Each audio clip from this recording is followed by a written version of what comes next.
Meus amados, nós vamos então abrir a palavra de Deus para o nosso ensino e edificação nesta noite.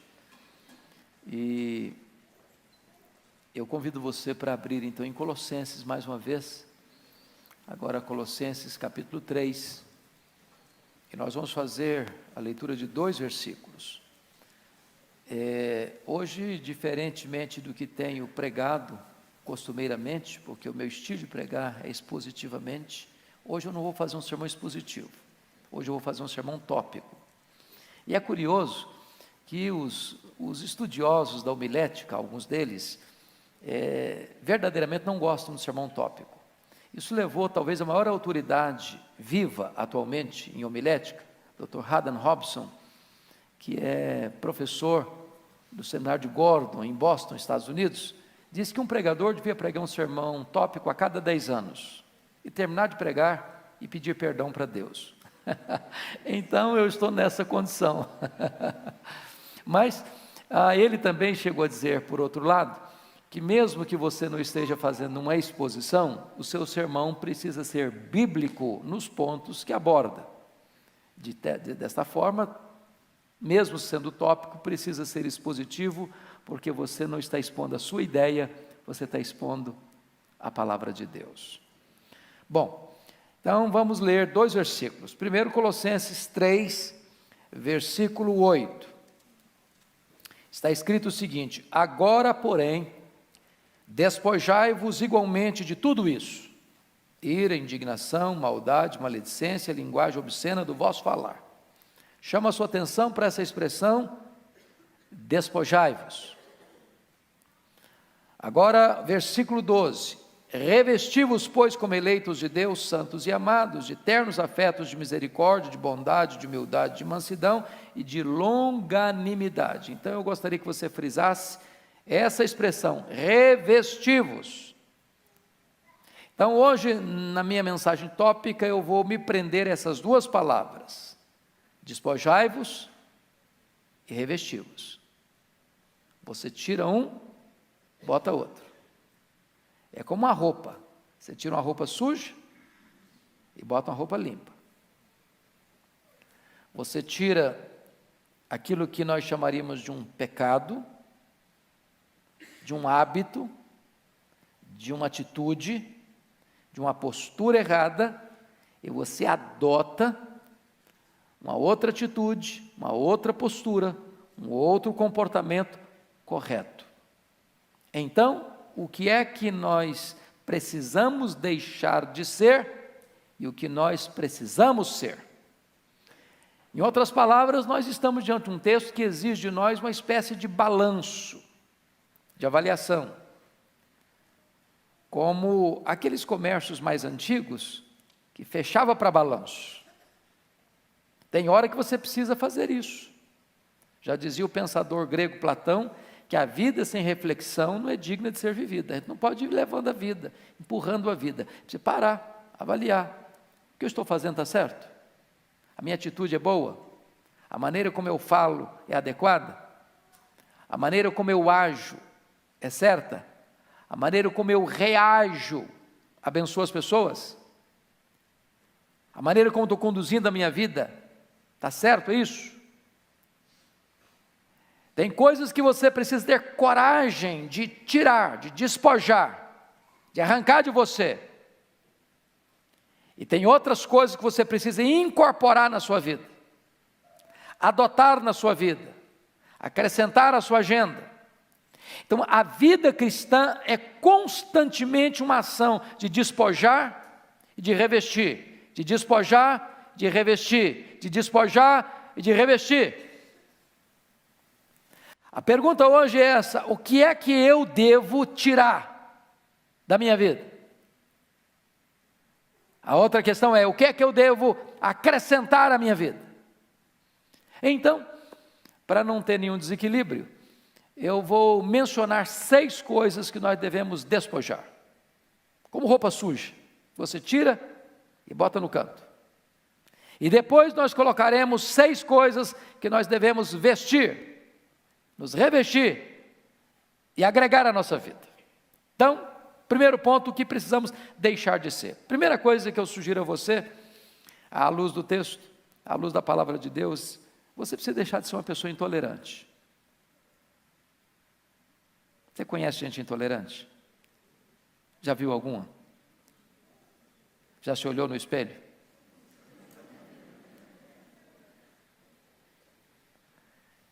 Tem hora que você é intolerante, não, fala a verdade. Tem hora que é muito difícil conviver com você, não é não? Tem hora que parece que você chupou limão desde o primeiro momento do dia. E às vezes você é intolerante dentro da sua casa.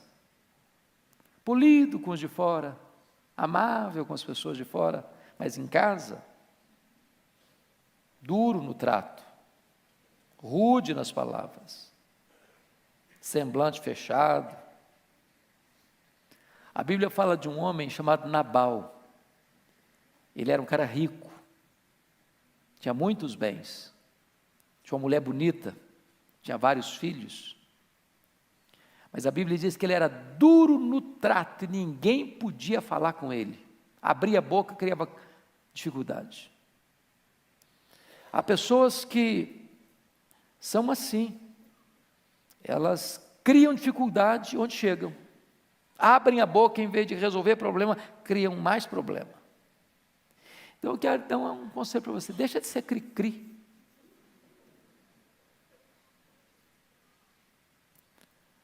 O maior gesto que você pode ter para ser maduro é ser parecido com Jesus. Quando Jesus abria a boca, ele abençoava. Os feridos eram curados, os desanimados eram encorajados, os que estavam acomodados no pecado ficavam perturbados.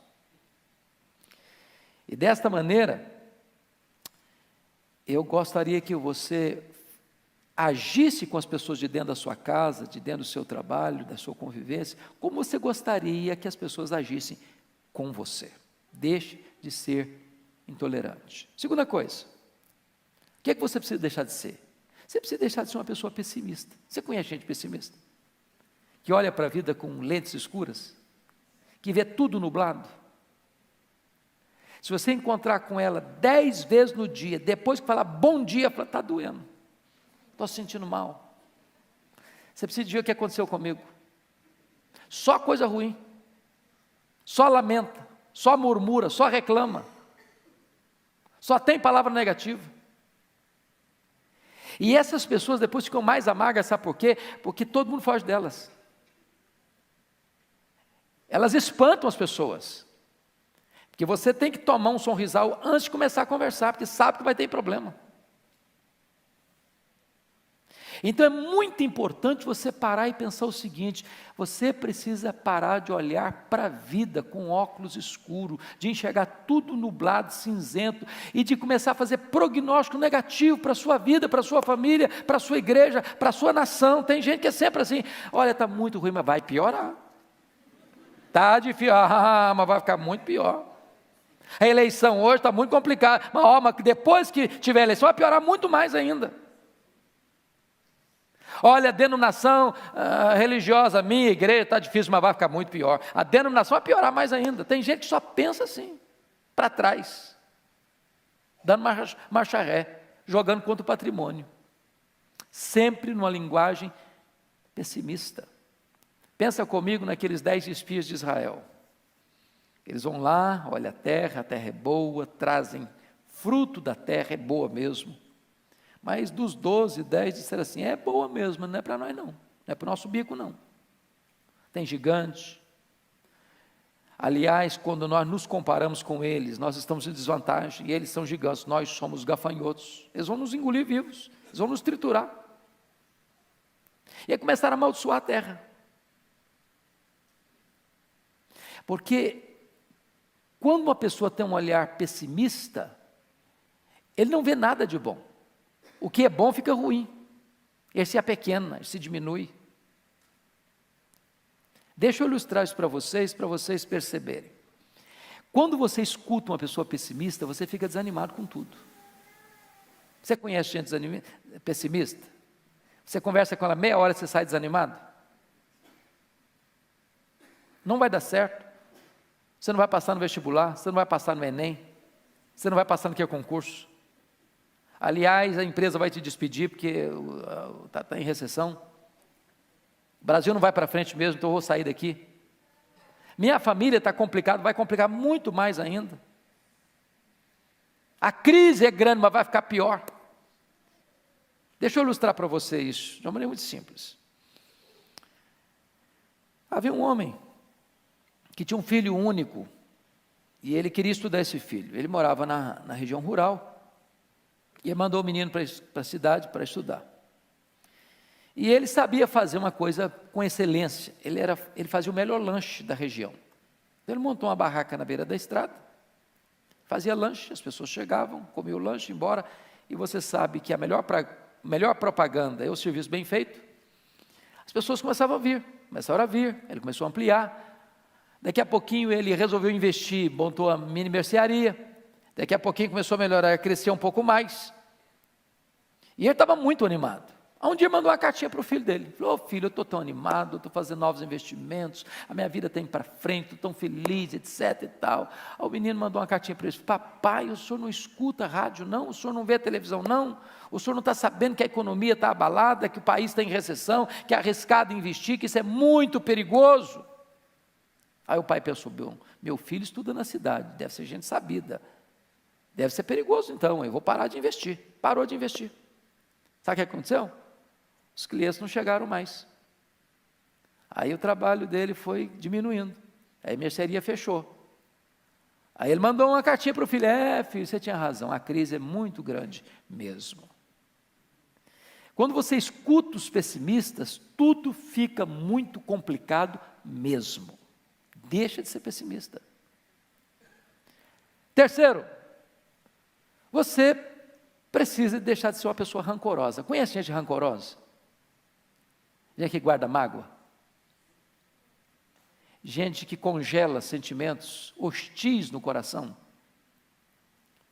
Gente que é capaz de ficar em silêncio, parece que está tudo bem, mas é igual um vulcão que está cuspindo fogo lá por dentro. Gente que faz registros de memórias amargas, de reminiscências cheias de dor, que guarda na manga uma oportunidade: você me paga, a sua hora vai chegar. Pessoas rancorosas são pessoas que não têm disposição nenhuma de perdoar. E eu vou dizer uma coisa para você: quando você tem raiz de amargura no seu coração, duas coisas vão acontecer segundo Hebreus 12:15. Primeiro, você vai ficar perturbado. Uma pessoa amargurada, irmãos, não tem saúde emocional. Uma pessoa amargurada não tem saúde espiritual. Uma pessoa que tem mágoa no coração, ela não consegue orar. Ela pode orar, mas não tem vitória na oração. A Bíblia diz isso. Se você, ao orar, você lembrar que você tem alguma coisa contra alguém, você tem que perdoar primeiro para depois orar. Nem ofertar você consegue, porque Deus não aceita a oferta. Quando você não perdoa, você adoece. Porque a mágoa, ela é muito curiosa. Você pensa que você está machucando a outra pessoa, você está machucando a você mesmo. Você está laborando contra você mesmo. Você está destruindo a você mesmo. Você está bebendo um copo de veneno pensando que o outro é quem vai morrer. Então a pessoa rancorosa, ela não vive uma vida plena, uma vida abundante. E a segunda coisa, para quem fica amargurado, é que ela contamina as pessoas. Ela azeda o ambiente. Ela fermenta a convivência dela. Eu não sei se você tem alguma pendência de relacionamento. Dentro de casa, no trabalho, na escola, com parentes, com vizinhos. Porque nós não vivemos blindados, não é verdade? Nós decepcionamos as pessoas nos decepcionam. E a única maneira de você viver uma vida cristã saudável, uma vida familiar saudável, uma convivência saudável, é você zerando a conta, é você perdoando, é você colocando aquilo que foi feito contra você, impensadamente ou planejadamente, seja um delito culposo ou seja um delito doloso, É perdoando. O perdão liberta, o perdão cura, o perdão asepsia na sua alma, é uma faxina na sua mente, é uma alforria no seu coração. Quando você perdoa, Deus limpa o seu coração e a sua vida fica leve. Então deixe de ser uma pessoa rancorosa. Quarto lugar, o que é que eu preciso deixar de ser? Eu preciso deixar de ser uma pessoa hipersensível. Você conhece gente hipersensível? Assim, bem melindroso mesmo, igual cristal. Gente que você precisa pisar em ovos para conversar. Você precisa medir com muita precisão suas palavras, porque a pessoa se melindra por qualquer coisa. Deixa eu dizer uma coisa para você, hipersensibilidade tem outro nome, chama-se orgulho. Orgulho. Tem crente hipersensível. Tem crente que qualquer coisinha diz, eu vou sair da igreja. Também não ponho os pés mais lá. Também não faço mais nada na igreja, porque eu fui fazer alguma coisa e me criticaram. E quem disse para você que ao fazer as coisas boas você não vai ser criticado? E quem disse para você que por estar fazendo as coisas certas você não vai ter oposição? E quem disse para você, pelo fato de você estar vivendo uma vida de santidade, você não vai enfrentar resistência? Deixa de ser hipersensível. Quer um exemplo? Vocês se lembram por que é que o rei Saul se desequilibrou emocionalmente? O que levou Saul à loucura? Uma música. Tem música que ajuda, tem música que enlouquece. Tem muita música que enlouquece, não é verdade, gente? Tem hora que eu fico pensando, tem dia que eu escuto uns negócios assim, eu falei, mas não é possível que isso aí é música, porque é uma loucura. Mas houve uma música que ficou lá na parada de sucesso mais de uma semana, a música, e a música era essa. Saul matou os seus milhares, Davi matou os seus 10 milhares. Essa música adoeceu o coração do Saul. Porque despertou nele uma hipersensibilidade. Puxa vida, tem gente que está sendo mais honrada do que eu, e eu sou o rei. Você conhece gente que fica constrangida quando o outro é mais honrado que ele? Quando ele queria ter recebido os lauréis, os louros, os aplausos, e é o outro que recebe? Você sabia que nós temos mais facilidade de chorar com os que choram do que nos alegrarmos com os que se alegram? Porque nós somos hipersensíveis, nós somos vaidosos, soberbos, orgulhosos e queremos tudo para nós, e quando o outro é honrado, nós nos sentimos machucados por dentro, feridos, por causa da nossa hipersensibilidade.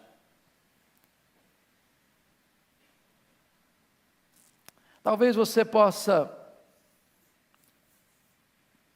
parar de pensar, ninguém lembra de mim, ninguém gosta de mim, ninguém se importa comigo, e começar a pensar no valor que Deus dá para você. Para mim não tem nada melhor para curar esse negócio aí de autoestima achatada do que você saber que Deus amou você. Deus escolheu você. Deus enviou o seu Filho para morrer no seu lugar. O Espírito Santo vem habitar dentro de você. Você faz parte da família de Deus, você é herdeiro de Deus. Seu nome está escrito no livro da vida. Você tem uma herança imaculada, imarcessível, gloriosa no céu. Quando você entende quem é você para Deus, acabou a hipersensibilidade. Na igreja não tem concorrência, na família não tem concorrência, nós não estamos concorrendo uns com os outros, nós somos parceiros. Se um membro é honrado, diz a Bíblia, todos se alegram com ele. Se um membro sofre, todos choram com ele. Portanto, nós não estamos aqui medindo na feira da vaidade quem de nós recebe mais aplausos. Nós estamos aqui servindo a Deus e uns aos outros. Isso traz cura para a nossa alma. Quinto lugar, o que você precisa tirar? Deixar de ser. Você precisa deixar de ser uma pessoa incrédula. Sabe o que é a pessoa incrédula? é aquela pessoa que aposta no fracasso. Ela tem certeza que vai dar errado mesmo. Ela não acredita que o que Deus falou vai acontecer, que o que Deus prometeu, Ele vai cumprir. É aquela pessoa que já parte do pressuposto que não vai dar mesmo. É por isso que a ordem mais repetida em toda a Bíblia é essa: não temas, não temas, não temas, não tenha medo. O que Deus falou, Ele vai cumprir. O que Deus prometeu, Ele vai fazer. Então você não pode duvidar no seu coração, você não pode ter um coração incrédulo, você precisa ter um coração crente, confiante. Eu não estou falando, obviamente, meus irmãos, daquele negócio de autoajuda, que eu cruzo as pernas, e eu digo para mim mesmo, entra para dentro da caverna da minha alma, e não, vai dar certo, vai dar certo, vai dar certo. Não estou falando disso não.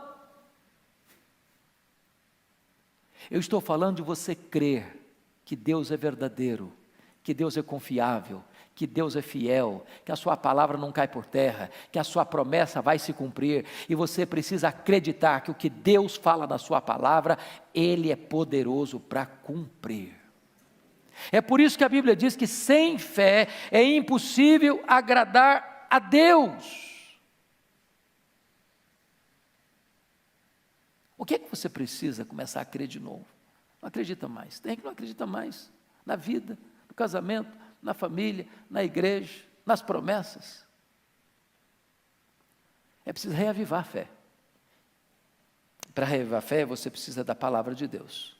Porque a fé não vem pelo milagre, a fé vem pelo ouvir e ouvir a palavra de Deus. Último lugar, sexto lugar. O que é que você precisa deixar de ser? Você precisa tirar, despojar. Você precisa deixar de ser uma pessoa descomprometida com Deus e com a sua igreja. Desculpa da expressão, deixa de ser um crente fajuta, meia boca. Você conhece crente que é turista? O pastor John, lá da igreja da Coreia, esteve aqui, eu achei bonito o que ele falou. Ele disse que na igreja lá da Coreia, ele tem 4 fases de discipulado. Fase D, fase C, fase B, fase A. A primeira fase, a fase D, é aquele crente que vai à igreja de vez em quando. De vez em quando. Eu conheço crentes que vão à igreja no Natal, depois no batizado, ou no batismo de alguém, amigo, depois na Páscoa, no Dia das Mães, e está muito bom. Então a fase D é para esse camarada que vem, é um turista. A fase C é daquele camarada que vai para a igreja, até vai nos cultos, ele vai até nas reuniões de oração, mas não é comprometido. Ele vai, assenta, escuta e vai embora. Ele não lê Bíblia, ele não ora, ele é um frequentador de igreja, um esquentador de banco. A fase B é daquela pessoa que é assídua, que está presente, que lê sua Bíblia, que faz oração, que participa da reunião de oração, mas também não tem ministério na igreja. Ele não ensina ninguém, ele não discipula ninguém, ele não ajuda ninguém, ele não visita ninguém, ele não vai orar com ninguém, ele não se interessa em trazer ninguém. É ele, a vida é ele. Eu estou me cuidando bem, mas que os outros se virem. A fase A é aquela pessoa que está presente e que se prepara, e que instrui, e que aconselha, e que visita, e que ora, e que socorre, e que abençoa, e que contribui. É aquela pessoa engajada e envolvida. É preciso que você se comprometa. Quer ver outra coisa? Precisa deixar de ser um crente fiscal da vida alheia. Conhece crente assim? Ele não cuida dele, mas cuida dos outros. O fiscal da vida alheia é aquele camarada que ele não tem coragem de enfrentar ele mesmo, aí transfere os seus erros para o outro e confronta no outro o que ele não sabe enfrentar nele mesmo, ou que não quer enfrentar nele mesmo. Ele é capaz de ver um cisco no seu olho, não ver uma trave que está no dele. Ele se incomoda com pequenas coisas na sua vida, mas ele não enxerga os grandes problemas da sua própria vida. Outra coisa, é preciso deixar de ser um crente analfabeto da Bíblia. Sabe o que é um crente analfabeto da Bíblia? Eu não estou falando do neófito não, gente. O neófito tem todo o direito, tem não? O neófito é aquela pessoa que nasceu agora, que crente começou agora. Mas tem crente de 20 anos da igreja, meus irmãos, vamos abrir, igual brincando de ontem, vamos abrir em Ruth. Aí o cara começa a ler lá, quase perto de Apocalipse. Ruth, cadê Ruth? Cadê? Eu acho que não tem Ruth na minha Bíblia não. Mas não é possível, você tem 20 anos de igreja. Está no beabá ainda. Não saiu do ABC. Ele pode escutar a maior heresia do mundo, ele bate pau. Ele não consegue saber o que uma coisa é outra, distinguir uma coisa de outra. Ele come na mão dos outros. Ele não é bereano. Ele não sabe ouvir e filtrar o que ouviu à luz da Bíblia. É preciso deixar de ser um crente analfabeto da Bíblia. Mais ainda, é preciso deixar de ser um crente carnal. Sabe o que é crente carnal? Eu não estou defendendo a tese que tem crente carnal não, viu gente? Que tem uma teologia errada, furada, que foi ensinado na década de 80, 90, que ensinava a seguinte coisa: existem 3 tipos de pessoas: o homem natural, o crente carnal e o crente espiritual. Então o homem natural é o homem que não é salvo, certo? Não é regenerado. Aí o crente carnal é aquele crente que ele aceitou a Cristo apenas como seu Salvador, mas não o recebeu ainda como seu Senhor.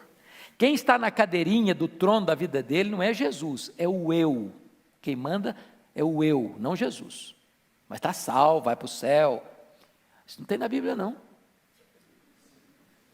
tem na Bíblia não. Ou Jesus é o Senhor da sua vida, ou Ele não é o seu Salvador.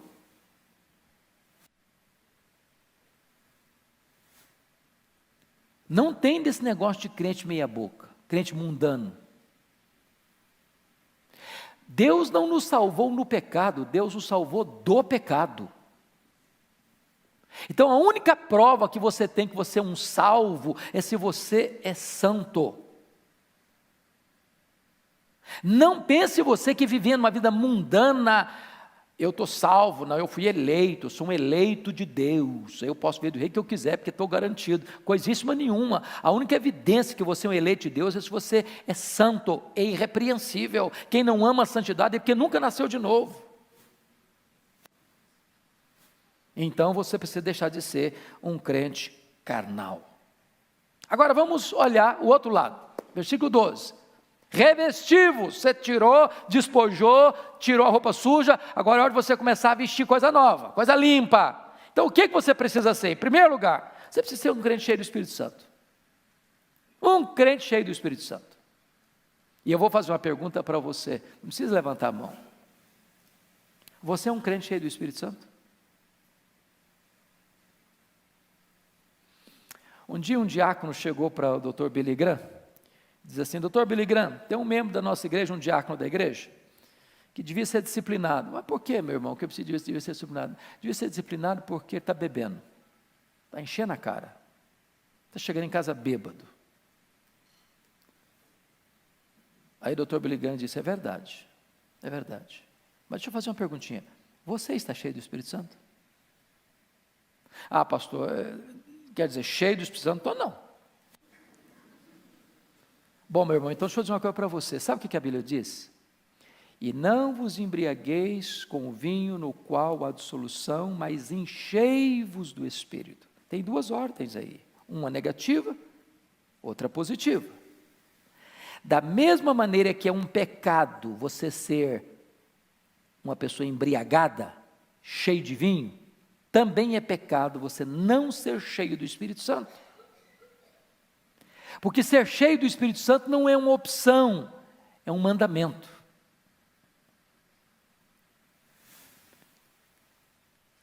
Portanto, não ser cheio do Espírito Santo é pecado.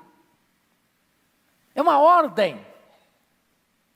Tem crente que, ó, Senhor, eu quero ser cheio do Espírito, me enche do Espírito Santo, me enche do Espírito Santo, me enche do Espírito Santo. Deus diz, mas seja cheio, eu já estou mandando você ser cheio há muito tempo.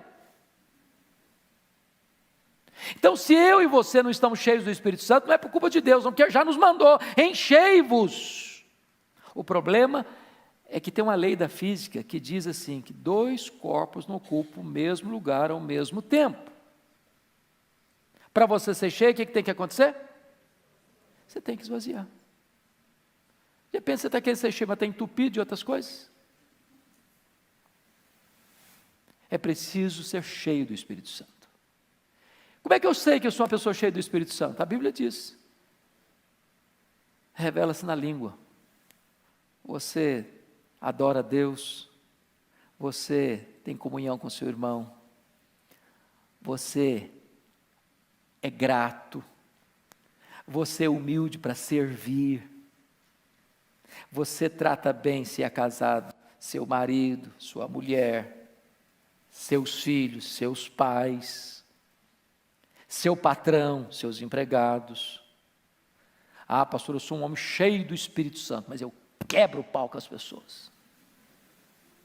E aí? Você é cheio do Espírito Santo quando seus relacionamentos demonstram isso com Deus e com seu próximo.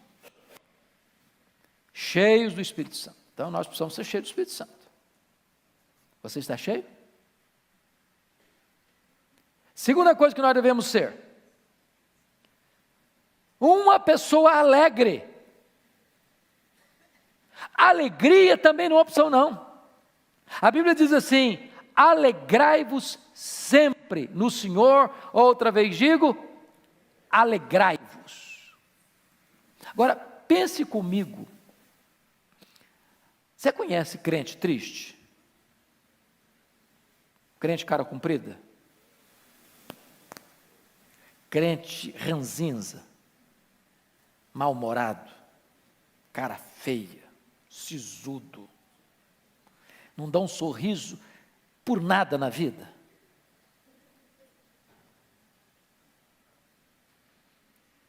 Meus irmãos, a alegria do Senhor é a nossa força, diz a Bíblia. A alegria é marca do crente. Jesus é a nossa alegria, diz o apóstolo. O fruto do Espírito é alegria. O reino de Deus é alegria. A ordem de Deus é alegrai-vos. A alegria é uma bênção. Você está num ambiente de alegria, é uma grande bênção. Então, não é possível que você, tendo um encontro com o Evangelho, com a graça de Deus, ser salvo, ter o Espírito Santo dentro de você, ser selado com o Espírito Santo, ter o nome no livro da vida, ser herdeiro de Deus, ser coerdeiro com Cristo, ser cidadão do céu, ser ovelha de Cristo, ser menino dos olhos de Deus, ser herança de Deus, ser a joia preciosa de Deus e viver triste. É preciso ser alegre. Alegria não é ausência de coisas ruins, nem presença de coisas boas. A alegria nossa é uma pessoa, a nossa alegria é Jesus. Se você tem Jesus, você é uma pessoa feliz, alegre. Agora preste atenção, existe uma diferença enorme entre ser feliz ou ser alegre e estar feliz e estar alegre. Vocês concordam à luz da Bíblia? Eu vou ilustrar. Pense comigo. Você é pai, você é mãe. Quem é pai e mãe aqui? Levanta a mão. Ok. Filho seu fica doente. Leva para o hospital. A situação é grave. Você vai feliz para o hospital? Vai ou não vai? Não. Você não está feliz. Mas você é feliz. O estar é circunstancial, o ser é essência, é o permanente, é a realidade existencial. Nem sempre você está feliz, mas você é feliz. A pessoa que depende de circunstância, ela está feliz, está lá numa festa, está feliz, volta para casa, bota a cabeça no travesseiro, está desesperado, está um vazio na alma. Ela está feliz, mas não é feliz. Você pode não estar feliz na hora do luto, na hora da doença, na hora que você é mandado embora de um emprego, na hora que você planejou uma coisa e saiu outra. Mas isso não altera quem você é. Vocês lembram da experiência do Dr.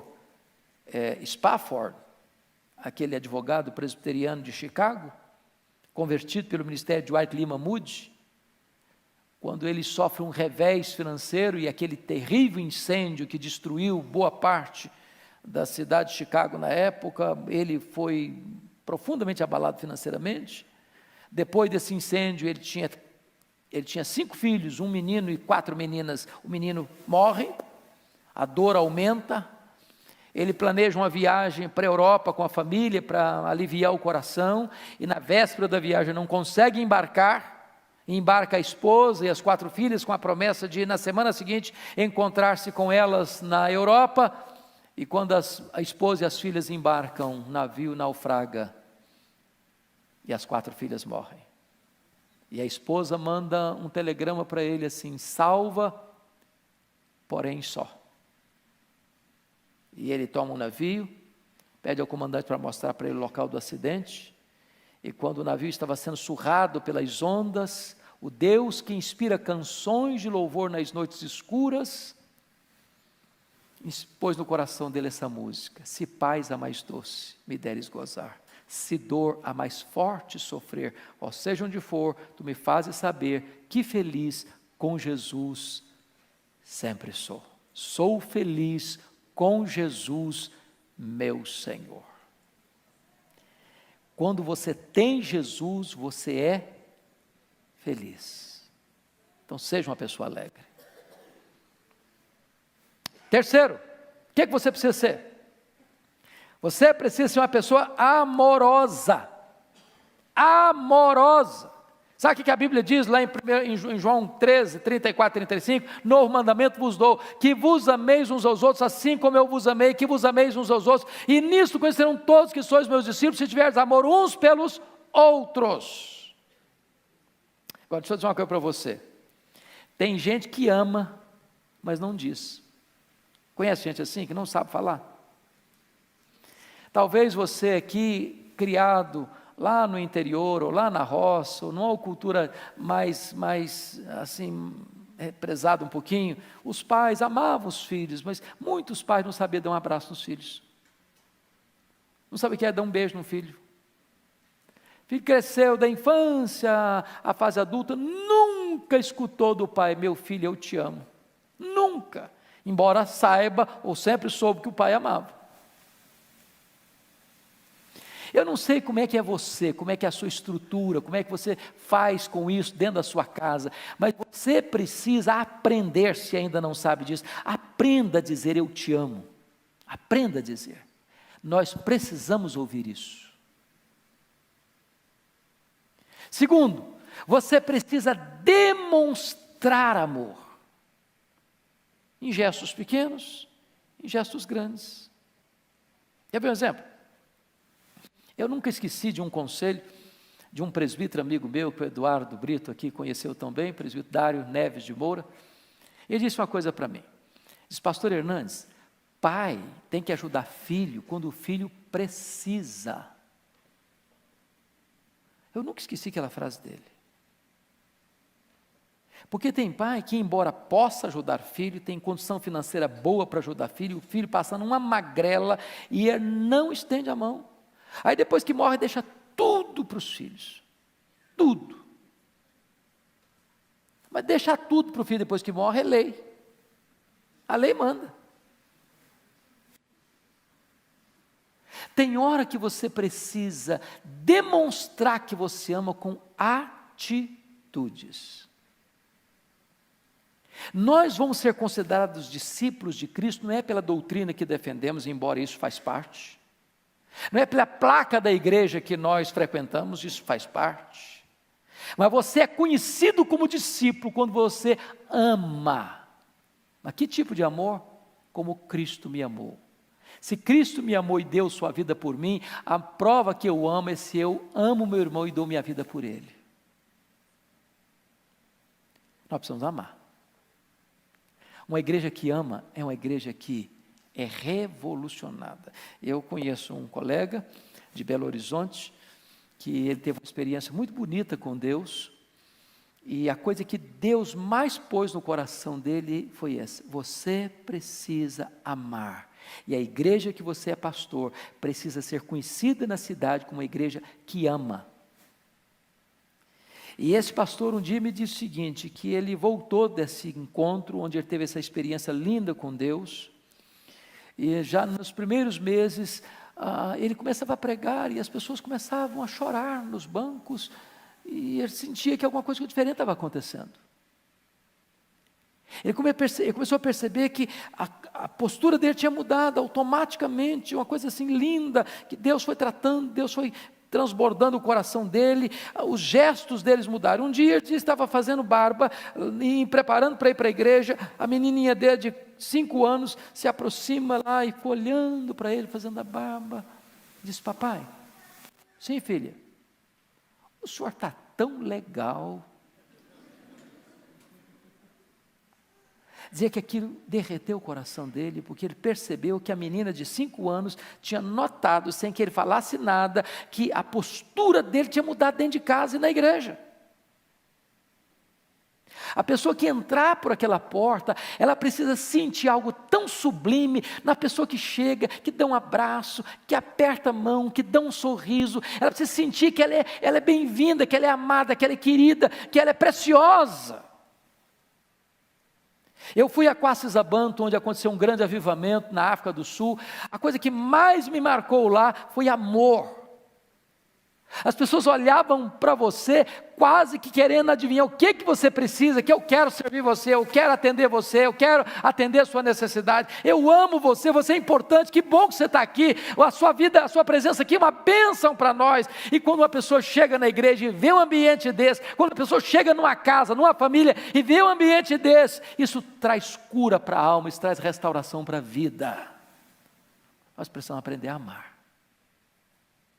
Quarto lugar, o que eu e você precisamos ser? Uma pessoa generosa. Oh, meus irmãos, que bênção que é ser uma pessoa generosa.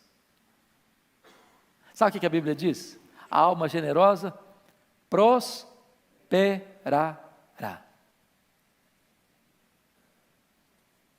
Generoso. A Bíblia diz que quando você dá ao pobre, a Deus você empresta. Qual o maior problema que você e eu temos para sermos generosos? A síndrome de dono. Se eu acho que o que está na minha mão é meu, eu quero para mim, para o meu deleite. Quando você entende que tudo é de Deus, e você é mordomo de Deus, e Deus é generoso, você vai ser generoso com o que é de Deus. Você vai administrar o que é de Deus, agindo como Deus agiria, porque tudo é dele. Eu não sei se você tem, e nós precisamos, às vezes, deixa eu lhes dizer isso, às vezes nós ficamos preocupados, porque existem extremos, né? Existe hoje as pessoas que estimulam as pessoas a dar, porque elas é que querem receber. É a teologia da prosperidade. Você dá para a igreja, você vai receber 10 vezes mais. Então, isso que dá para a igreja, dá para o pastor. E o pastor embolsa, e a igreja é uma empresa, e ele é o dono dessa empresa, e aí você tem megas empresários religiosos. E aí a gente quer fugir desse extremo. Mas nós precisamos entender uma coisa, o princípio bíblico é correto, a motivação precisa ser santa. Mas quando você semeia, você colhe.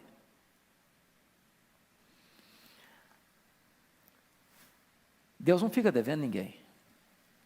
Então comece a ser generoso. Alguém diz o seguinte: pastor, mas eu não tenho nada para dar, não. Eu sou muito pobre, o que eu ganho não dá nem bem direito para mim. Deixa eu dizer uma coisa para você: ninguém é tão pobre que não possa dar, e ninguém é tão rico que não possa receber. Generosidade não tem a ver com quanto você tem, mas quão generoso é o seu coração. Deus me fez experimentar isso de uma maneira muito linda nos Estados Unidos. Nós chegamos com algumas dificuldades financeiras, mas eu e minha esposa tomamos uma medida. Nós chegamos com a seguinte informação: o americano é um pouco frio, diferente, tal, secão. A nossa experiência foi 100% o contrário disso. 100%. Nós queremos ir para abençoar. Minha esposa cozinha muito bem, graças a Deus, eu fico muito feliz por isso. Que eu faço um ovo cozido, que é uma coisa espetacular. E o que nós fazíamos? Fazíamos a comidinha gostosa.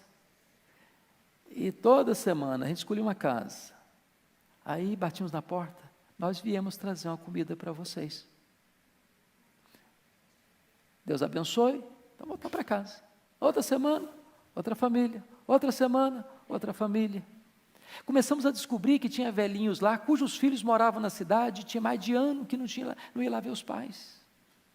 Quando os velhinhos recebiam aquele prato de comida e um sorriso nos lábios, eles começavam a chorar. A chorar. Estava vindo embora, tinha que vender meu carro, que era velho, e estava avaliado num valor de 3.500. O pastor, meu vizinho, falou: rapaz, eu só tenho 2.000, eu não tenho mais, mas eu preciso do seu carro. Na hora Deus falou: entrega o carro para ele. Pode entregar o carro para ele. O 1.500 do outro é generosidade. Aí eu falei: tá bom, pastor, o senhor fica com o carro pelos 2.000, não tem problema não. E eu estava vindo. Aí fui olhar um presente para o meu sogro, $300. Tá bom, vamos lá comprar o presente. Aí eu falei: não, mas você fica com o carro até você me entregar. E eu fiquei tão impressionado com aquilo que nós cuidávamos de uma escola que os meninos estudavam, e a minha esposa foi lá concluir esse trabalho, nós já estávamos com tudo pronto, as malas feitas, a casa já fechada praticamente. Aí ela me liga: corre aqui porque eu bati o carro. Quer dizer, carro vendido e não entregue, batido é uma complicação, né? E eu fui para lá preocupadíssimo. Uma caminhonete truque bateu na traseira, era um Toyotinha antigo, velho, daqueles mais reforçados. A picape saiu rebocada, com o radiador todo arrebentado. Quando eu cheguei, não tinha nada na traseira do carro. Sabe o que é nada? Falei: cadê o carro batido? Mas o guarda estava lá, olhando e tal. Voltamos para casa sem nada, não precisou nem falar com o dono do carro que estava batido. Não tinha nada mesmo. Meia hora depois chega o carro da polícia, o guarda de trânsito, uma cidadezinha pequena. Cadê o carro? Era outro guarda. Esse aqui. Cadê a batida? Eu falei: está aí, não tem batida não. Pode ficar tranquilo, não precisa fazer documento, não tem nada. Não, mas ele está no computadorzinho. Daqui a pouquinho, ele abre a maleta dele, faz um cheque de $300. Isso aqui é do senhor. Eu falei: como assim, meu? Não, eu tenho por obrigação dar um cheque para o senhor de $300. Do seguro. Mas o carro não tem problema, mas é minha obrigação entregar o cheque para o senhor, $300. Tá bom, garantido o presente do sogro. Quando você é generoso, Deus não deixa você sem um sinal de que Ele se agrada da generosidade. Faça experiência com Deus. Você conhece gente que está precisando de ajuda. Quem sabe você possa dar uma oferta. E eu não estou falando de dar uma oferta para receber em troca 10 vezes mais, não. Isso é barganha, isso é negócio. Estou falando de você ter um coração generoso, que quem recompensa é Deus. Muito bem.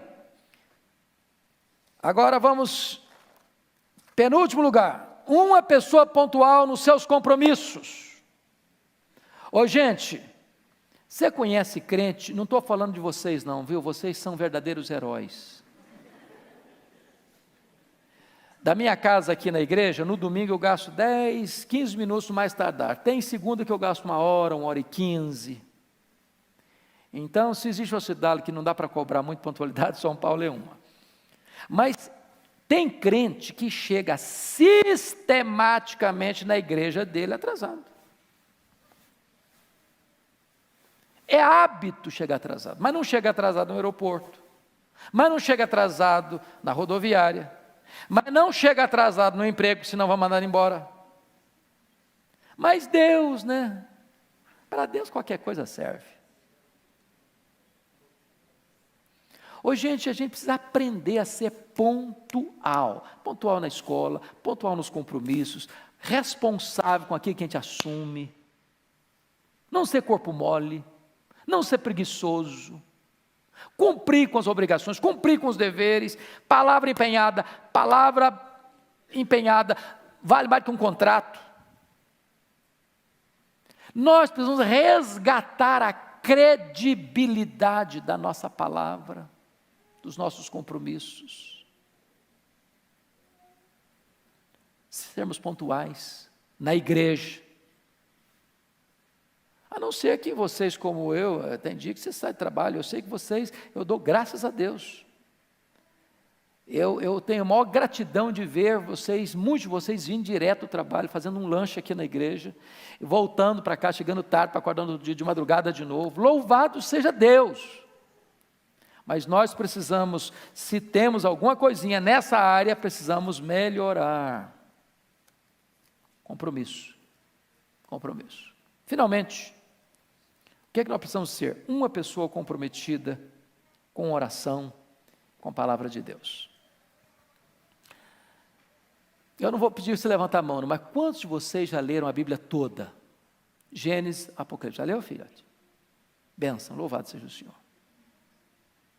Assuma esse compromisso. Se você ler 3 capítulos por dia, você lê a Bíblia toda no ano. Eu conheço um colega que lê Salmos, eu gosto de ler Salmos, só lê Salmos, mas na Bíblia não é só Salmos. Eu gosto de Provérbios, acho beleza, mas na Bíblia não é só Provérbios. Leia, estude, medite, conheça. Porque nós estamos num mercado religioso com muitas ideias, com muitas teologias, com muitos ismos, com muitas tendências, com muitas vozes estranhas, com muitas trombetas soando com sonido incerto. Se você não conhecer Bíblia, você vai engolir veneno pensando que está comendo pão. Estude a Bíblia. E eu vou lhes dar e eu quero terminar aqui, eu vou contar para vocês a minha experiência, marcou minha vida. Eu fiz seminário em 78, 81, e eu era um aluno razoavelmente responsável, bastante responsável com os meus estudos, até porque eu era muito ruim de bola, então meus colegas jogavam bola, eu era a reserva dos pernetas, chegava lá, ninguém me escolhia para jogar, e quando eu era o último escolhido, ficava no time mais fraco, já levava uma goleada com 10 minutos, eu ia embora. Falei, agora meu jeito é estudar mesmo, não adianta, não tem futuro como esportista. Fui meu primeiro aluno, nos 3 anos consecutivos, mas eu achava que a minha vida estava ótima.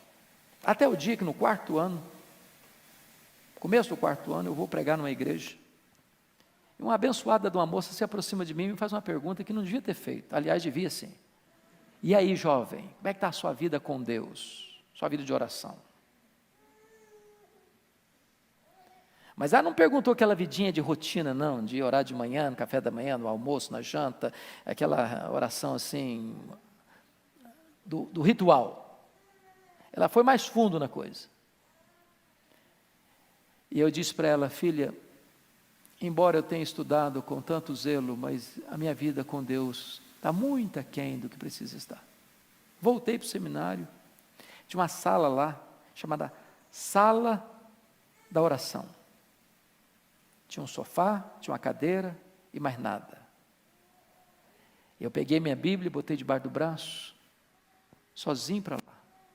Me ajoelhei, li a Bíblia 15 minutos, orei 15 minutos. No dia seguinte, peguei minha Bíblia e fui para lá. Primeira semana, sozinho. Na segunda semana, aquilo já era um deleite para a minha alma. Aquelas lutas internas, às vezes, foram sendo completamente vencidas automaticamente. Na terceira semana, alguém olhou, me viu entrando na sala. Posso entrar com você? Claro. Outro, posso ir também? Claro. No outro dia, outro, posso ir também? Claro. E um grupo de moços começaram a buscar a Deus, clamar ao Senhor, para Deus restaurar a vida, para Deus trazer avivamento. O coração foi se aquecendo. Daqui a pouquinho, colegas, bati na porta do meu quarto. Posso entrar falar um pouquinho com você? Abri o coração, estou precisando de ajuda. Orava por ele, Deus aquecia o coração. Nós precisamos ter o nosso momento a sós com Deus. Tem luta na sua vida que você não vai vencer no braço, você vai vencer de joelhos. Você precisa amar a Deus, amar a palavra de Deus. Esse livro precisa ser vivo na sua mão. Seu coração precisa ser aquecido de novo. Você precisa ler o seu coração palpitar. E às vezes você corre o risco de se tornar um religioso profissional. Um pastor me disse há poucos dias, com lágrimas nos olhos: pastor Hernandes, eu me tornei um profissional de fazer sermão, mas isso não tem nada a ver comigo, mas isso não mexe mais comigo. O que é que nós precisamos fazer? Pedir que Deus produza amor no nosso coração, pela palavra, pela oração. Que Deus nos ajude a tirar o que precisa ser tirado e a colocar o que precisa ser colocado na nossa vida.